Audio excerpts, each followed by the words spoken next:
തളിക്കുളങ്ങര ശ്രീ ശങ്കരനാരായണ ക്ഷേത്രത്തിൽ ഉത്സവം ഭക്തിസാന്ദ്രമായി.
പുലർച്ചെ വിശേഷാൽ പൂജകൾ, അഭിഷേകങ്ങൾ, കലശാഭിഷേകം, ഉച്ചപൂജ, ശ്രീഭൂതബലി, ശിവേലി എന്നിവ നടന്നു. തുടർന്ന് വൈകിട്ട് 3 ആനയുടെ അകമ്പടിയോടെ കൂട്ടിയെഴുന്നള്ളിപ്പ് ഉണ്ടായി. നാണു എഴുത്തച്ഛൻ ശങ്കരനാരായണൻ ഭഗവാന്റെ തിടമ്പേറ്റി.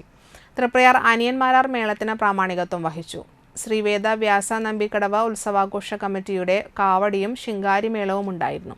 ക്ഷേത്രത്തിന്റെ ഭാരവാഹികളായ രക്ഷാധികാരി EG Chandrabose, TU Subhash Chandran, PK Bharathan, president NK Mohanan, secretary KK Phalgunan, treasurer TK Sukumaran, vice president KR Gokulan, joint സെക്രട്ടറിമാരായ P ശശിധരൻ നായർ, വല്ലത്ത് ശശീന്ദ്രൻ എന്നിവർ നേതൃത്വം നൽകി.